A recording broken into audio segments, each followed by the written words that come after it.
big time title fight, UFC 258 this weekend. We just had a UFC pay-per-view, and now we get another Yeah. one like what, 2-3 weeks later. It's Kamaru Usman versus Gilbert Burns.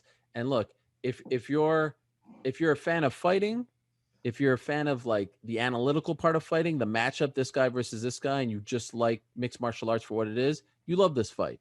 Gilbert had a great 2020. He's been on a roll. Kamaru is one of the most dominant champions in welterweight history, and he's been on some kind of roll as of late, and some kind of run in the UFC. I mean, he's just ran through everyone. But if you're a fan of storylines, DC, No, like you. like Like you you. too, don't That just will get say you like out of me. bed, boy. That gets you out of bed at night. Hey, teammate versus teammate. Come on, this is some big time stuff right here. Kamaru Usman, Gilbert Burns, teammates in South Florida, and then all of a sudden, Kamaru Usman has to go to Colorado to team up with the great team over there: Trevor Whitman, Justin Gaethje, even bringing back old friend Eddie Alvarez to the mix to help him prepare. This is rich stuff, and it kind of got me wondering, like, wow, we haven't seen this. Honestly, John Jones, Rashad Evans, UFC 145. We know what Yep. happened Yep. there. For years, people said Daniel Cormier versus Cain Velasquez at AKA. For years, people said John Fitch versus Josh Koscheck. Those never happened. This is very rare stuff to see two teammates, now ex-teammates, fighting for the ultimate prize. If you're a fan of storylines, this one's for you, my man. And I know you love it as well. Don't pretend like you don't. This is absolutely fantastic, right? Because Oh, so you not like seeing the only teammates break up. well, because Interesting. because not only is it a great story, right? Because you want to see what Gilbert Burns took from those training sessions that makes him so confident he can beat the champion, but also the fact that this is the best fight we can make at welterweight. I know how great the Covington versus Usman fight was, but I think this is the best fight you could make at welterweight right now because Gilbert Burns has looked like an absolute savage since going up to that weight class. In the wins that he had last year, the knockout of Damian Maia, the him and Tyron Woodley was a squash match by the end of it. And Tyron fought hard. Tyron didn't Mhm. give up on himself like he has at times. He continued to try to win the fight. He continued to press. So Gilbert Burns got a good Tyron Woodley, a very good Tyron Woodley, and just really did beat him up.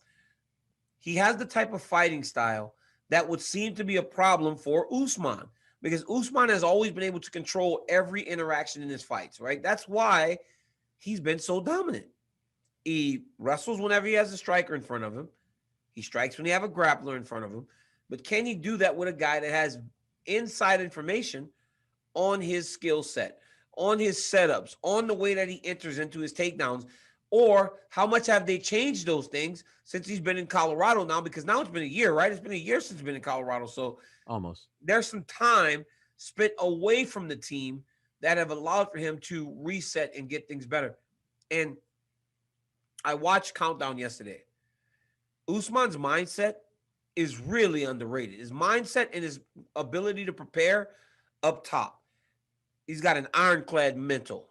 This dude is so mentally strong. Physically, obviously, he's a big, strong guy. But his toughness is something that a lot of people overlook. And I think that was on full display in the Covington fight.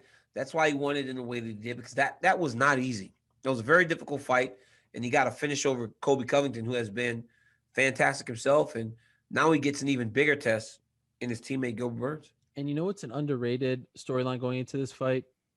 The man who is getting a lot of praise for what they're doing over there in South Florida, originally with the Black Zillions, now, of course, with Sanford MMA, they've got a great team over there, is Henry Hooft. Henry Hooft, because he has a relationship with Usman, helped develop him into the champion that he is, and a relationship with Burns, helped develop him into the contender that he is, has said, I'm stepping aside. I'm not a part of this one. I'm not cornering Gilbert Burns, right? Much like Greg Jackson when Rashad Evans and John Jones fought back in 2012.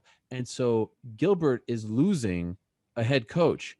Kamaru is gaining one of the Yep, best with Trevor minds, and Whitman. my coach of the year of 2020, Trevor Whitman. That's a big deal. One guy's losing, the other guy's gaining. Ultimately, I don't know how much that affects the fight, but I feel Mhm. like that's interesting. And if Henry is to be believed, and I believe him, he'd even help him in the preparation for this fight, let alone fight week and fight night. That's a big deal. So who's working with Burns? Who's coaching Burns in preparation for the fight? Who is Burns using as a pad holder, as a striking coach? That would be interesting to find out. You know everything. Tell me, No. who is holding the pads for him? Who's the striking coach Well, for Gilbert and Gil I, we Burns haven't right now? spoken in a while. He he was everything okay there? What's going on? Who I are was you just trying whispering to to? burp, Oh, drinking too okay. much coffee. Oh, but by the way, did you do that on the broadcast on Saturday? A lot of people No, are I did saying, not, okay. bro. How stupid are people to think that you would just sit there and pants in the middle of a television broadcast? Like, people are I ridiculous. said burp. I thought it was a burp. Like, It sounded like a no, burp to people are me. ridiculous. Like, you're sitting there, like, so it's you, I listened to it. It's obviously someone scooted a chair across the floor, but like, yo, fans are simple. Like, how simple are people in I this don't world? listen. And I don't guess know. what's so stupid? You know, I Deron fancy Wynn you. was the one who was like No, really, I fanning that fancy play. you a smart guy. Yes. You text me. Did you just fart? Like, are you crazy? Like, who would do that? You guys are stupid. Somebody scooted a chair No, across that the wasn't me. floor, That you wasn't me. That idiots. was someone else. That was someone else. Listen, this is big time stuff because of the storyline, because of the coaches, because of the change in camps, and because DC, how many times do you think these guys have sparred against each other? Oh Right? man, Like when Masvidal fight Usman, when he fought him in July, like that was the first time they they've ever touched. been Right? together. Yep. These guys know each other. I mean, how much has Kamaru really changed in the past 8-9 months? Probably not that much, right? Maybe a little thing here or there. These guys know each other extensively. That's what's so interesting about it. This Can I rarely tell you something happens. too? This special stuff. Yes. Somebody knows. Yes. Somebody knows, Couldn't right? I've heard whispers too. Somebody You've knows. heard whispers. Who gets the better of who? You've heard the whispers. No, I don't know about that, but somebody knows, right? Okay. Rashad Evans knew, right? Rashad Evans knew going into that fight. He knew. I knew. I knew. That's why I didn't do it. I knew, right? But it was a matter of you just not. Like, people in the world didn't. So there was some intrigue there. But I knew. Wow. I knew when I So what happened when I if you were better than Kane, you would have done the fight? no, I wouldn't have done it, but I'm saying I knew, right? Sure. I didn't do it for all the right There's no reasons. mystery. There's no But mystery. I knew. I was like, I can't beat this dude, right? Especially at the time they were calling for him. I can't beat this dude. I can't beat Cain Velasquez. Did you I'm ever open- really seriously consider it, even for a minute? Never for a second, because first off, I didn't want to hurt the family. I thought that we were so close and we were so important to each other's careers that there was no way that I was going to do that. But I also knew, like, I'm glad I don't have to do this because I know that this dude's going to beat me. Like, someone knows. That's another thing in this fight. One of those guys knows. And I can't tell you who that person is because when you listen to them, they both sound extremely confident, as you would expect, two guys going into a title fight. But there's a guy between those two that knows who's winning those sparring sessions. And those questions, if it starts to turn into that same exact type of situation out in that octagon, those What are you doubts, writing right now? What exactly are you writing? those doubts will start to creep back into your mind. Oh, that's what makes it so interesting. Okay, so I was wondering about that. Were you around when they were trying to do Fitch and Koscheck? Yeah. Or you? How awkward was that? No, what year was it? What year was it? This was like 2009, 2008, that era. Wait, if it was 8, I wasn't. So I got there towards the end of 9. I think Koscheck was about to fight for championship. Okay, But so Fitch it's still was, around the same yeah, time. Fitch was back on a long winning streak, Yeah. right? And so, yeah, those guys never really like. They never considered it. They would get It mad. never seemed. No, it didn't seem like it was going to be a thing. But again, even in that situation, somebody knew, right? And we in the gym knew, just like people in the gym knew when me and Kane would spar how it would go.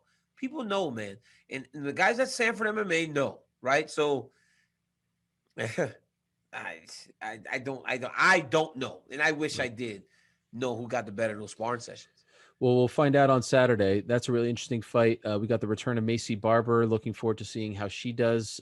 A year plus since her last fight, tearing her ACL. Big fight for her against Alexa Grasso. No longer training with Ben Askren, by the way, and Rufus Sport.